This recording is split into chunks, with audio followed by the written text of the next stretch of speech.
Stop trying to be yourself right now, because there is a brutal truth that this modern authenticity culture won't tell you. The harder you try to be authentic, the faker you actually become. Sounds counterintuitive, right? But think about it. The exact moment you stop and ask yourself, is this action truly me? Or is this caption too deep? In that very second, you are no longer being yourself. You've split yourself in two, the person living the moment and the person standing outside, watching, grading, editing, and directing that performance. You think you're chasing authenticity, but in reality, you're turning your life into a carefully curated role.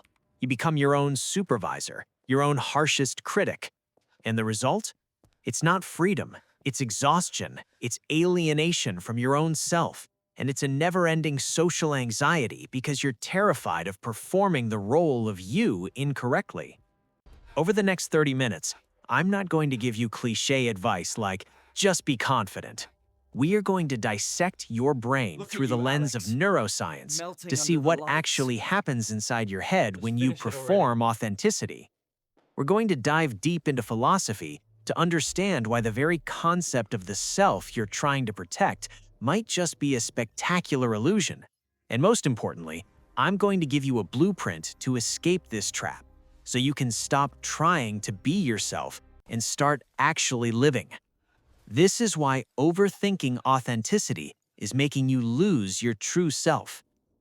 To understand why we've fallen into this mess, we need to go back in time a bit, because this obsession with being yourself is actually a relatively new invention in history. A few hundred years ago, nobody cared about authenticity, they cared about sincerity. Literary critic Lionel Trilling pointed out this core difference. Sincerity was outward-facing. Did you fulfill your role well for others? If you were a blacksmith, did you forge good knives? If you were a parent, did you raise your children well? You were defined by your actions in your social roles. But the modern world flipped everything upside down. We shifted from outward to inward.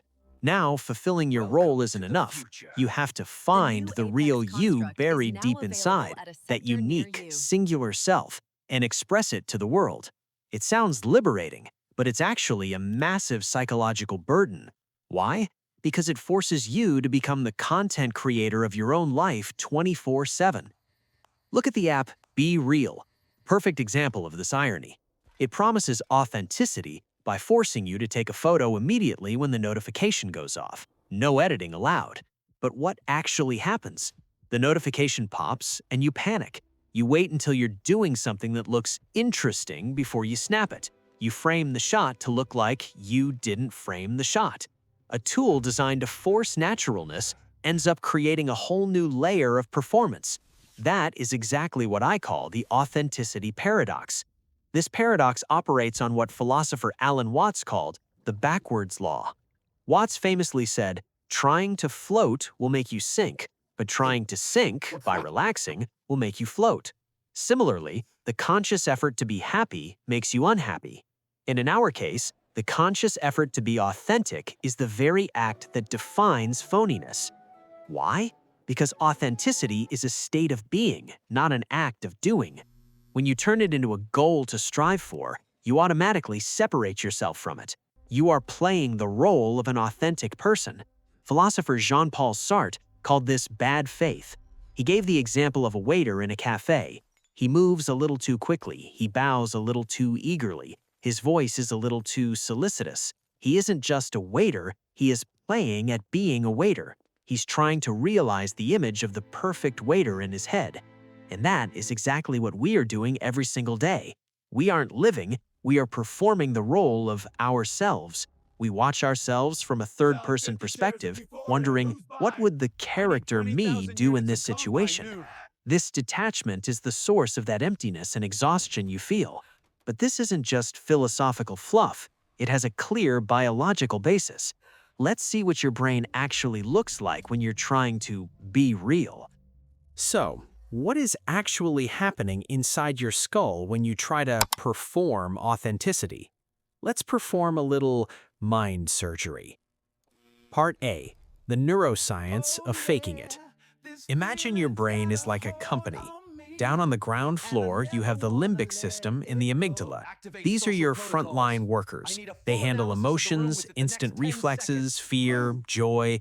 When you laugh because someone tickles you, or scream when you see a cockroach, that's them working. They are fast, natural, and they don't think. But up in the penthouse suite, you have a grumpy CEO named the Dorsolateral Prefrontal Cortex, or DLPFC for short. The DLPFC is responsible for planning, impulse control, and monitoring behavior. In a flow state, when you are fully being yourself, like singing in the shower, this CEO is asleep at the wheel. He lets the frontline workers do their thing freely. But the moment you walk into a party and think, I need to look cool and authentic, the CEO wakes up and he starts to micromanage. fMRI scans of jazz musicians show that when they are improvising, a form of pure authenticity, activity in the DLPFC decreases significantly. But when they try to play a set scale or feel judged, this area lights up like a Christmas tree. When you try to be authentic, the DLPFC sends inhibitory signals down to your emotional system. It intercepts your natural reflexes to censor them first. The result? You lag. Your smile arrives half a second too late. Your voice lacks its natural cadence. You become a biological robot trying to simulate human behavior. Science calls this choking under pressure, and ironically, that pressure comes from your own desire to be natural. Part B. The audience effect and self-monitoring. But why is this CEO so paranoid? Why can't he just leave you alone? It comes down to social psychology. In the 70s, psychologist Mark Snyder introduced the concept of self-monitoring. Snyder divided people into two types. Type 1, low self-monitors. These are the guys who wear shorts to a wedding if they feel like it. Their behavior is guided by their internal state, regardless of the context. They are authentic in a literal sense, but often seen as rude or socially awkward. Type 2, high self-monitors. This is probably you and me. We constantly scan our environment like a radar. Is everyone laughing? I should laugh too. Is the vibe serious? I should lower my voice. High self-monitors are actually very successful socially. They're talented chameleons, but the price they pay is a perpetual identity crisis. They're always wondering, which one of these masks is the real me? And this anxiety is amplified by a cognitive glitch called the spotlight effect. You walk into a room with a tiny stain on your shirt and you are 100% convinced everyone is staring at it. You stumble over one word and you think everyone will remember it forever. The reality? Nobody cares. Everyone is too busy with their own performance, too busy worrying about the stains on their own shirts to notice yours.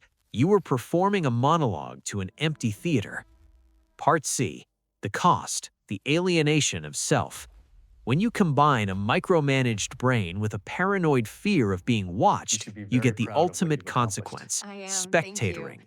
This term was originally used in sex therapy to describe someone who can't enjoy the moment because they're too busy watching how their body looks, but it applies perfectly to social interactions. Think back to your last conversation. Were you truly listening to the other person, or were you busy scripting your next smart response? Did you truly feel the handshake, or were you worrying about your palms being sweaty? When you are spectatoring, you detach from reality. You're no longer participating in life. You're just watching a movie of your life through the eyes of a harsh critic. This is the alienation of self. You feel lonely, not because no one is around, but because you are not there. You have abandoned yourself to chase an image of yourself. And that is why after a successful social gathering, you feel so exhausted and empty. You've been working hard for hours to maintain an illusion. So what is the way out? How do you fire that grumpy CEO and get back to being the happy frontline worker? The answer lies in the next blueprint. So, how do we fire that grumpy CEO in your brain, the DLPFC, and set yourself free? You can't try to relax, because that's a paradox, but you can re-engineer how you react. Here is the 3-step blueprint to escape the authenticity trap and reclaim your natural state. Phase 1. Diagnosis. Catch the director. The first step isn't changing your action, it's changing your awareness. You need to identify the exact moment the director walks into the room.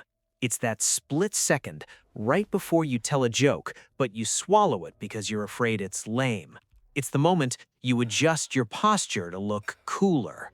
When that voice kicks in, don't do that, it's weird. Or say this instead, it sounds smarter. Just stop. Don't argue with it. Don't obey it.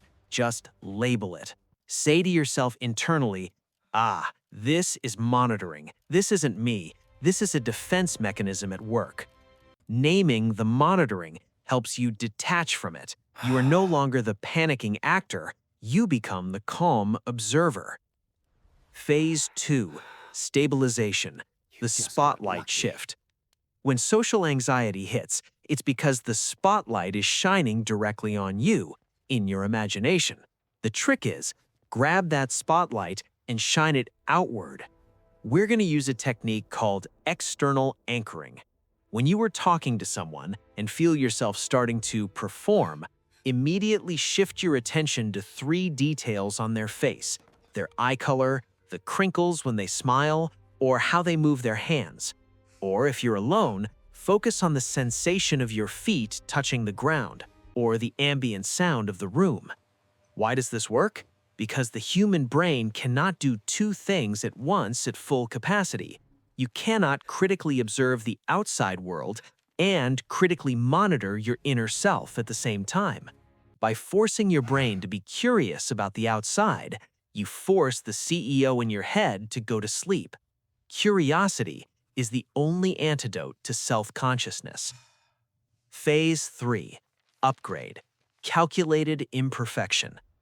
Finally, to truly break the fear of being inauthentic, you need to face it head-on. I call this calculated imperfection. Try this exercise next week.